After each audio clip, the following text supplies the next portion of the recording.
Et c'est parti.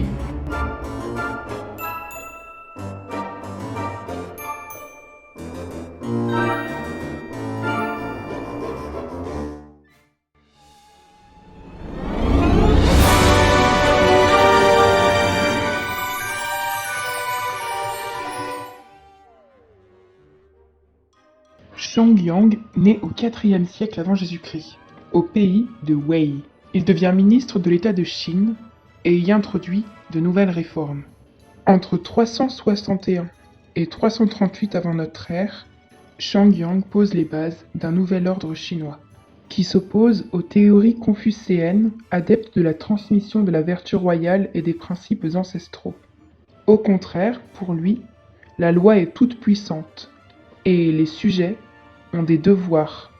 Il refuse l'oisiveté, même dans la noblesse, et condamne à l'esclavage quiconque vit de ses rentes. La noblesse héréditaire se voit remplacée par une nouvelle noblesse, la noblesse militaire, de mérite. La délation est récompensée, et l'espionnage populaire est encouragé. Les lois pénales sont également très dures. Par exemple, il fait doubler les impôts dans les maisons contenant plus de 2 hommes capables de faire vivre la famille. Il fracture ainsi les grandes familles et diminue de beaucoup leur pouvoir. Il réduit la famille à 5 membres et les rend pénalement responsables les uns pour les autres. Les peines sont très cruelles. Shang-Yang meurt en -333, mais au siècle suivant, c'est sur lui que va s'appuyer le philosophe chinois Han Fei, le conseiller du premier empereur.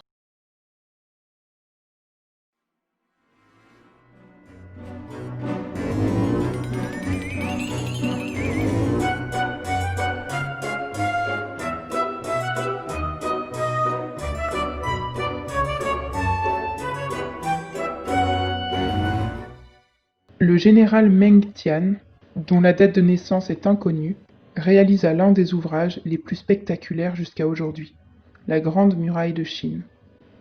En réalité, il relia simplement entre eux des pans de murailles déjà existants, traces des forteresses placées aux endroits stratégiques sur les frontières des anciens royaumes combattants. Mais c'est lui qui est à l'origine du prolongement de la Grande Muraille vers l'est jusqu'à la mer. Selon un adage chinois, la construction fut tellement coûteuse qu'on dit que chaque pierre coûta une vie humaine. Il se suicida peu de temps après la mort du premier empereur suite à un complot. Intéressons-nous maintenant au personnage principal de notre affaire, le premier empereur Qin Shi Huangdi.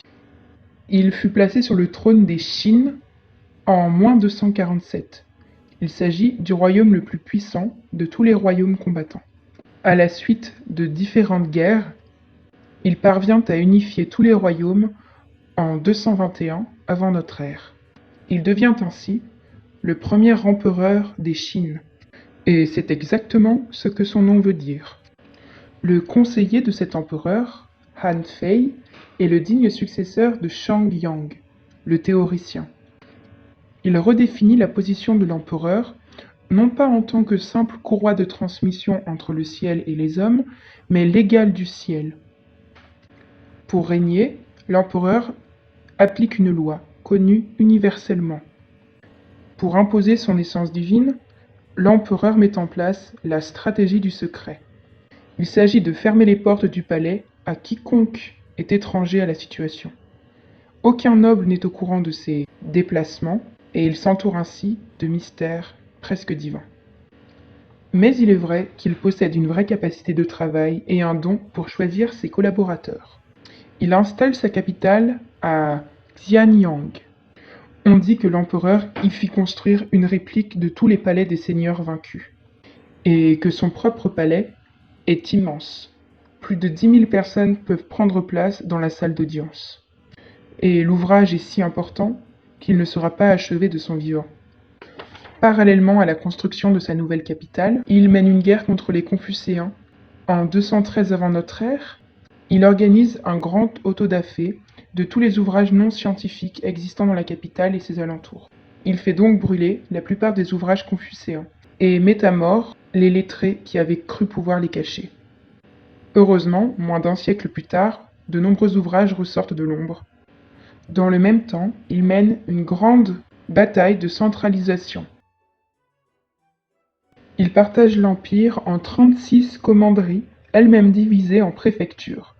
Les murailles des villes et les fortifications locales sont systématiquement rasées afin d'éviter toute résistance éventuelle et les armes sont réquisitionnées ou fondues. Il impose une taille unique d'essieux pour les chars et les charrettes de façon à rendre plus facile et plus économique la circulation des marchandises et des troupes dans toutes les régions du pays, évitant aussi les ruptures de charge à chaque ancienne frontière. Il fait également adopter une seule monnaie et une seule unité de mesure. L'unité de l'Empire entre ainsi dans la vie quotidienne. La monnaie ronde à trous carrés, alors mise en place, sera utilisée jusqu'au XXe siècle. Le souci de centralisation se traduit aussi dans le dessin des routes partant en étoile de la capitale et constituée de 3 voies, l'une centrale pour le passage de l'empereur et 2 latérales. Les canaux sont également reliés entre eux. À sa mort en 210 avant Jésus-Christ, son prince héritier, victime d'une machination, est poussé au suicide. Ses fidèles conseillers placent alors son fils cadet sur le trône. Mais il s'agit d'un personnage sans envergure, incapable de maîtriser les intrigues du palais.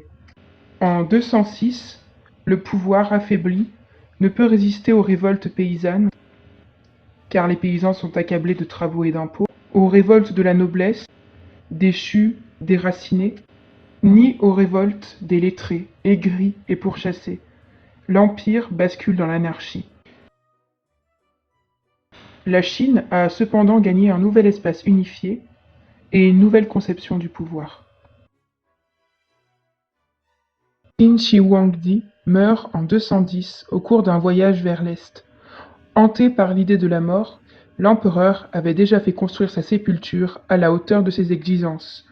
Plus de 700 000 hommes y auraient été employés, et tous les artisans ayant eu connaissance des mécanismes de fermeture de la tombe y auraient été ensevelis en même temps que lui.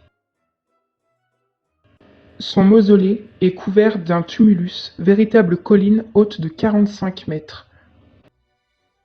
À un bon kilomètre à l'est, de grandes fosses souterraines renferment 7000 statues de la garde impériale, découvertes en 1974 à la suite d'un coup de pioche fortuit d'un paysan local.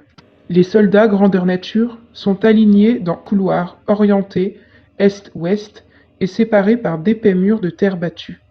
Ils sont tous différents. À une centaine de mètres au nord-ouest, une autre fosse contient l'infanterie lourde, corps d'archers à l'entrée orientale, suivi d'un groupe de cavaliers, flanqué à droite d'un corps de chars et de fantassins, et enfin d'une unité de chars. Puis toujours au nord, mais à l'arrière, une troisième fosse abrite le quartier général. L'ensemble du chantier, commencé pourtant dès son avènement, n'était même pas achevé à sa mort.